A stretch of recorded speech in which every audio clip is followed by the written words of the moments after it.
That Yeah. things are happening. And this is not to minimize any of the terrible tragedies that are happening daily in Ukraine, but they're building apartments in Kiev right now. They're building apartments in Odessa right now. I was just in Odessa a few weeks ago, and they're building apartments in Lviv. So in Kiev, less than 1% of the apartments, I believe it's less than 1%, have been damaged or destroyed. In Odessa, it's something like maybe 1,100 apartments out of maybe a total stock of about 380,000. And then in Lviv, where about 750,000 people live, there's something like 270,000 apartments, something like that. There have been less than 200 damaged or destroyed there. So there's building going on right now despite that. But you see the damage is relatively small. Welcome to the Real Estate Pros Show, where we interview real estate investing professionals from coast to coast, as well as the service providers that serve the real estate investing industry. Our goal is simple: share what's working now to help you improve and scale your business to the next level and meet the pros that can help you get there. Real Estate Pros is powered by Investor Fuel, America's leader in helping real estate investors and professionals build the business you need to live the life you've always dreamed of. Let's start today's show. Property insurance for real estate investors doesn't have to be difficult, but it does need to be there to protect you when you need it. MyInvestorInsurance.com not only provides insurance at 15 to 30% cheaper than traditional agencies, it's built specifically for real estate investors like you. You can set up an account in about 2 minutes, get quotes on properties, turn on and turn off insurance for your fix and flip or rental properties in around 2 minutes without having to talk to anyone directly, all through our portal. There's no better way or faster way to make sure you've got the coverage you need to protect you, and no more lengthy policies either. Once you're set up, you're billed monthly and prorated by the day for however long your policy is active. It's powered by MSI, the third largest independent MGA, with 1.5 million customers and more than $1 billion in cumulative premiums written. Get set up today in about 2 minutes at myinvestorinsurance.com/fuel. Hey, folks, welcome back to the show. Today's guest is an international investor active in multiple different regionalities and areas across the world. And today he's focused on Ukraine and international companies, relocation, logistics, as well as investing in Ukraine. Currently in Florida, please welcome Bruce Talley. Bruce, welcome to the show. Thanks very much. Glad to be here. I always like to start off at the top of the show, Bruce, by asking guests how they got into the real estate space. Sure. Well, I worked in investment banking for many years in California. I worked for a Midwest and West Coast firm that underwrote, sold, and traded municipal bonds. So in California, there's a huge bond market. There are several thousand issuers. And I did that for a long time. It worked out very well for me. Eventually, I led West Coast sales. I had lifetime sales of over $2 billion. Eventually, I started a second book of business, and that was selling loan participations, mostly construction loans. And those construction loans were for hotels and condo projects and a lot of Native American casinos. So, kind of from a distance, I was involved first, financing infrastructure that went into new subdivisions in California, and then directly financing construction. Later on, I went to Russia. I thought Russia was going to democratize, develop the rule of law, and become a responsible member of the community of nations. And so I feel a little bit naive in saying this out loud, but that's the way I thought at the time. And of course, the Russia of today isn't the Russia it was many years ago. So I lived in Russia for almost 10 years, and I did a couple of things there, and one of them was to buy and sell commercial land in South Russia in a place called Krasnodar region, which is that region of Russia just on the east side of the Black Sea. So you have the Caucasus Mountains there, there's oil and gas, there's agriculture, and it's Russia's really only warm water coastline. And so the region was growing quickly. I bought and sold some land. Stop living on an island and join the #1 mastermind in America for professional real estate investors. Investor Fuel is a community of hundreds of the nation's top investors working together to build stronger businesses and better lives. In addition to the amazing community of real estate investors acting as a board of advisors for one another, Investor Fuel members have access to 100% funding on purchase and repairs for our members only, a health insurance program, and benefits and discounts that more than pays for the membership of most of our members, meaning it's actually costing you money to not be a member of Investor Fuel. If you're looking to scale your business and build a business that allows you to live the life of your dreams, please visit investorfuel.com today and book a call with our team. Eventually, as you mentioned, I got into the destination management business, and I started a company in Sochi. We provided services around the Olympic Games for several cycles, starting there. And so we provided television studios and long-term workforce relocation together with financial management of the contracts. We provided offices, staffing, warehouses, TV studios, laundry, catering, events, everything you can think of for about 45 Yeah. Olympic broadcasters, partners, and sponsors for about a 3-year period before the games and after the games. And so I took that on to Brazil, and then had my toe in the water in Korea and Japan as well. But when the war, I'm sorry, I think I'm interrupting you. No, that's okay. Go ahead. I'm listening to the full picture here. You've really been able to pivot, and I was going to mention, pivoting is one of the hallmarks of a real estate investor. Not just the business that you're a part of, but also the regionality and the location. Brazil, Russia, Ukraine.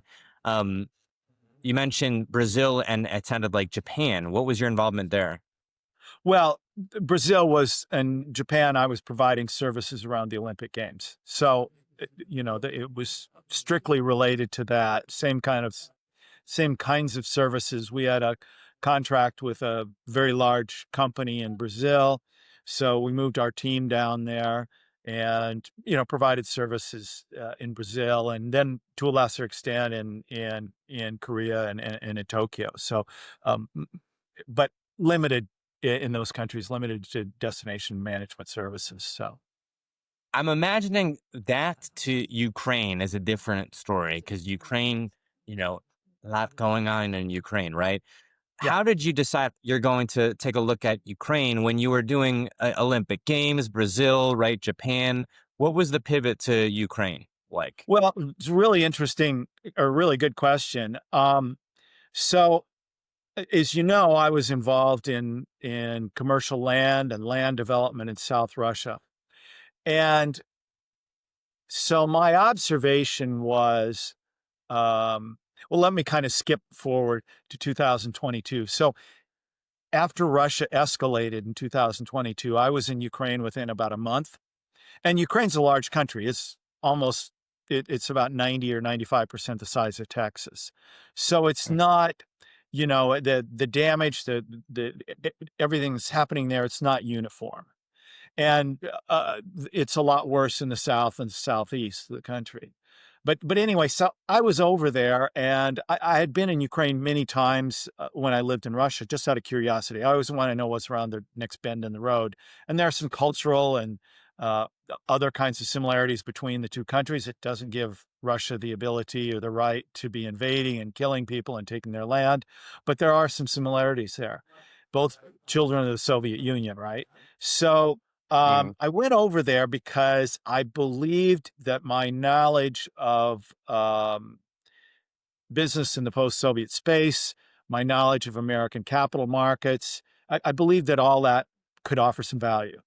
And so I set up a destination services company in Ukraine to provide those same kinds of services that we provided around the games. So companies need to relocate, they need staffing, they need workforce relocation, maybe they need to buy a building, they need permits, they need, lots of things, perhaps events, transportation, security, legal support. They need lots of things. So I set up a company to do that. And I've got all the staff on the ground. I'm a Russian speaker. I speak with a quite an American accent and somewhat fractured grammar, but as a Russian speaker, I'm able to communicate all over Ukraine. It's about as easy for Right. me to travel around in Ukraine as it is here.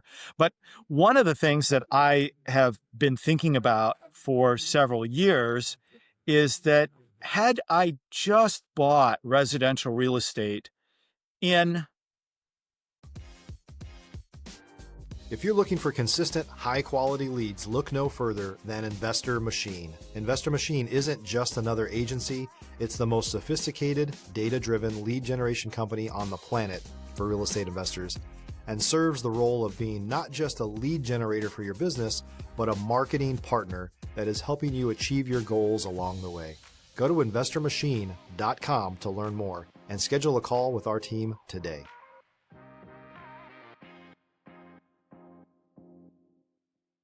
Russia and done nothing else in terms of buying land or trying to develop land, Right. nothing else in terms of property. If I would have just bought apartments, I would have been much more successful. And Hmm. so I got in contact with Doug Clayton of Leopard Capital, and he has started, funded, and managed several private equity funds in frontier markets like, in Cambodia and Southeast Asia and even Haiti.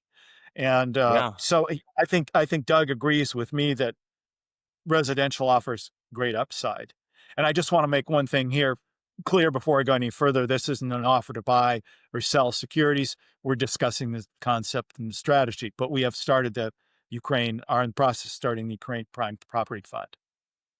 I want to ask you about, you mentioned frontier markets. I live in Dominican Republic, which is neighbor to Haiti. Hispaniola, right, is the whole island. The thing on my 1,000-foot view living here from the outside looking in, right? I'm not at all involved in your space, but I'm a licensed realtor in Texas. I've done distressed real estate deals. And so I have, some familiarity with how real estate is done in the US. But then seeing it here as well, the barrier to entry is lower. I would say there's less regulation. But also your dollar arbitrage, if you will, the dollar goes so far, it's almost mind-boggling for someone who's new out here. And that's one of the other advantages that I've seen of investing in some of these areas. When you're looking at the Hades, you mentioned, I believe, Cambodia, another frontier or developing places. What's kind of the arithmetic or the underwriting that goes into this? Well, look, I don't personally have the experience in Haiti and I've been to Cambodia several times, but not as an investor. My experience on this is United States and Ukraine and Got Russia. it. I would say that it's really an interesting question that you bring up. You're talking about what does a dollar buy, and the lesson that I've taken away from the post-Soviet space is that prices may not be well, it's interesting, the price escalation. For example, in Russia, apartments in Moscow or St. Petersburg, Moscow especially, they can be $2,000 or $3,000 or $4,000 a square foot for prime locations in the center of the city. And in Sochi, which is, on the east side of the Black Sea and mild climate, kind of the beach resort city for Russia, they can be, anywhere from $500 to $3,000 a square foot for the better properties. And the reason, I think what drives that is simply it's a question of supply and demand. You have economies that don't have so many places to invest. They're not trusting of the securities markets. Yeah. And location becomes even more important in those cities. When those cities were built and planned, they didn't plan for millions of people driving cars. So parking is an issue, traffic is an issue, and location becomes even more important. And then if you're an investor, if you get some money, typically again, Russians, Ukraine have some similarities in this regard.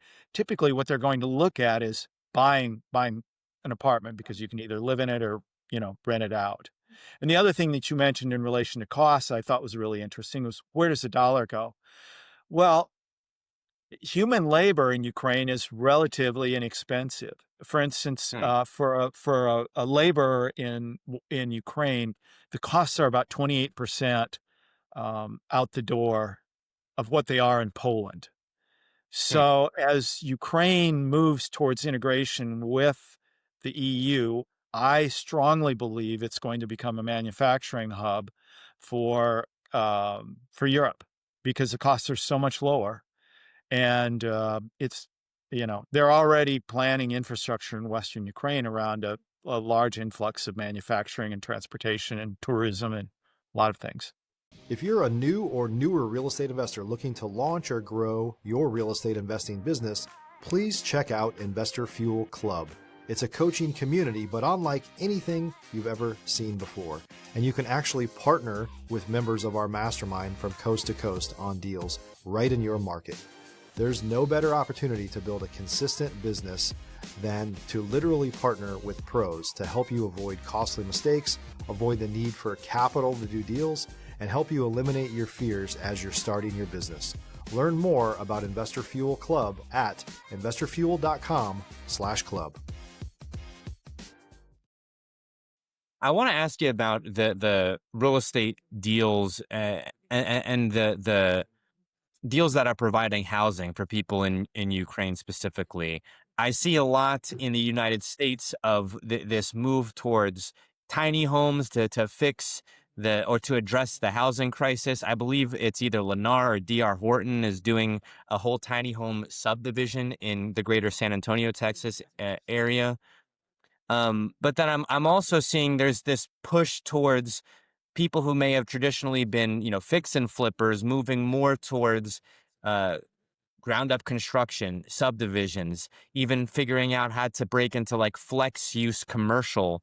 Ground level might be restaurants or public facing retail, and then the top levels would be commercial residential housing. What are the types of deals that you're looking at in Ukraine? And then also, is there a push for, new builds and new construction in Ukraine right now? Yeah, it's a great question. Things are a bit different in Ukraine. I don't know if I mentioned this, but in the cities, roughly 80% of the people live in apartments. So those apartments, a small one could be, a studio of 300 or 350 square feet. A very standard size is between probably 600 and 800 square feet. You get those that are 1,200 square feet or even 3,000 or 4,000 square feet. But again, they're used to living in smaller spaces, and many of the homes in the smaller, especially in the smaller cities where more people live in single family homes, many of those would be in the 600 or 700 square foot category. Hmm. So folks are used to living in smaller spaces. In terms of what's happening right now, it would shock you to go to Kiev because you watching the news and that Yeah. things are happening. And this is not to minimize any of the terrible tragedies that are happening daily in Ukraine, but they're building apartments in Kiev right now. They're building apartments in Odessa right now. I was just in Odessa a few weeks ago, and they're building apartments in Lviv. So in Kiev, less than 1% of the apartments, I believe it's less than 1%, have been damaged or destroyed. In Odessa, it's something like maybe 1,100 apartments out of maybe a total stock of about 380,000. And then in Lviv, where about 750,000 people live, there's something like 270,000 apartments, something like that. There have been less than 200 damaged or destroyed there. So there's building going on right now despite that. But you see the damage is relatively small. And the other thing that would Yeah. be kind of different than the United States, you don't have a builder that will come in and build a large multifamily project, and then somebody, either they or somebody else, owns the whole project and rents the whole thing out. I don't know of a Yeah. single instance of that in Ukraine. What happens is a developer builds, and during the building process, they sell each apartment out, and the earlier in the building process that you put your money down, the cheaper the price. And typically Yeah. typically the apartments are just delivered without floor, wall coverings, kitchens, or baths. So the owner would be responsible for those finishings. Now, is it a form of seller financing that they're doing, meaning the developers taking an initial down payment, people are paying over time until completion, however long Yeah, it takes, or there are a does variety how, of there are a variety of ways that that's done, but yeah, that's one of them. But the quicker that you put your money down, the more that you put your money, more of your money that you put down, um, the better deal. Um, and of course, there's some risk involved in this because you have to yeah. assume that the property gets finished. But there's some really good developers and builders in Ukraine. Um, yeah. I've seen the same thing out here, and the first couple times that I saw it, I said, who would buy, this project that has designs up, but hasn't broken ground? Who's putting up money for this? And it's so common out here. Uh, that I've spoken with realtors in here and realtors in the U.S. who have familiarity with the Dominican real estate. I've realized, do we do this in the U.S.? I couldn't think of one example where people were buying, and maybe there are, but I can't think of too many examples where people are buying apartments before they're built. Well, I think that there are some structural reasons why that happens there. One of them, of course, is currency stability and interest rates. So, if you're going to finance a project in Ukraine using debt, it's pretty expensive and difficult to get that financing. Yeah, that's not something that when I'm thinking about all the different angles. It's you start peeling back one layer and you see, okay, well, I have this, I have this, I have this. It's an interesting conversation. Um, I want to ask you about what your business is focused on these days, because I know that with so much going on, you have companies relocating, you've got the investments. Are you primarily looking at one asset class or one vertical, one niche, or are you simultaneously assisting with the logistics and the relocation as you are looking for these developments and these deals? Well, yeah, I mean, there isn't a lot of relocation going on at this point. We've taken some investors in to look at opportunities. We've taken some tech people in. There's not a lot going on there. I do have a staff that is capable of handling relocations. I've got legal staff, I've got interpreters, I've got drivers, got all the folks ready to do the work when companies begin to show up. And I've done a lot of work to kind of get myself on the radar screen there. Um, Really what's occupying a lot of my time right now is the Ukraine Prime Property Fund, because what we're going to focus on is apartments in Kiev, Lviv, and Odessa. And we think these are the three key cities in the country. There are some of the cities in the east simply won't be rebuilt, or like Kharkiv probably will not ever be the same 2 million plus city that it was before.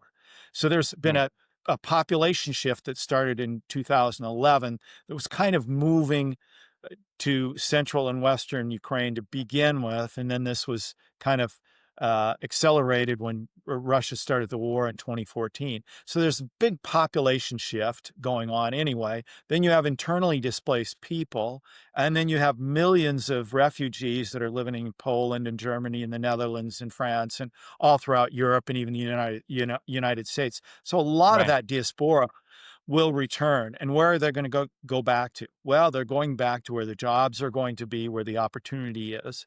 And Lviv is a beautiful historic city. It also happens to be very close to the Polish border.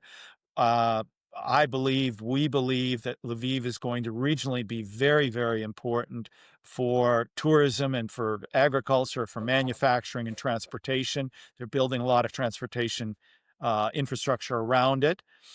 Kiev, of course, has an outsized influence on the rest of the country. I think the Yeah. population pre-war, something of like 4.5 million. And then Odessa is both the major seaport, really the only significant one now, and it's also the beach resort. And it's got this beautiful 18th and 19th century city center with all this graceful architecture. So I believe those areas are going to be very attractive. And what we're focused on is residential. And you mentioned mixed use development. So that's one of the areas we're focusing on. We think that the historic city centers of these three cities will be very, very attractive to expats, to returning people, to eventually retirees and tourists coming to Odessa and tourists to the other cities. Um, so we're focusing on city centers, but also areas that have the amenities, large mixed-use development that have, commercial that they've got childcare and shopping maybe in one building or on the bottom floor and a gym and then beautiful apartments above that. And there are Right. examples in each of those cities where there are areas full of beautiful new apartments, again, that are still being constructed right now and that offer those kinds of amenities and are attractive to Ukrainians and the foreigners that will be coming. I want to ask you about the exit strategy for some of these deals. When I think about the commercial residential space, and I know folks that are doing syndications in the U.S., guests of the show, folks that I've spoken with in Texas when I was living in Dallas, Fort Worth, and in San Antonio. They may have a 5 or a 7 or potentially slightly longer time frame as an exit strategy, so people are aware, hey, there's going to be this time to develop the deal, or there's going to be this time to value add, and then we're going to hold until this, and things could change, right? But this is the rough timeline, 5-7 years, something along these lines, depending on the deal. In these deals, when you're talking about, things that are black swan events, right? Population displacement, people moving in and out of cities, people that are currently living in neighboring countries when they're going to come back, tourism when that's coming back. What's the exit strategy look like for these deals? And then also, what's the timeline like? Well, we're looking at a 6-year hold, and so our strategy is to buy apartments that either have already been finished, that somebody else has done those finishings, or do the renovation ourselves, depending upon supply, cost, what we think the opportunity to rent the apartment is, and what we think the upside is. So probably our thinking right now is probably maybe 20 or 25% will be finishing or renovating apartments. We want to be very careful about that because of the timelines involved and costs. But sometimes there are advantages when an owner doesn't finish an apartment and needs to liquidate quickly. So sometimes there are advantages for that. But our timeline is to hold it for the whole period is 6 years with 2 1-year extensions. And our exit strategy, um, we believe that this portfolio is going to be extremely attractive with rental rates, right, that will rise steeply in the coming years. And so we imagine an exit strategy with a European or maybe from someplace else pension fund or insurance company. And of course, that makes it we're buying apartments one by one and assembling a nice, sizable portfolio. And so that makes it attractive for somebody else who've done the work for them, really. We can, of course, sell them off individually or in smaller groups, but we think that that's the most efficient, cost-efficient, and fastest way, and that will ultimately offer the best returns.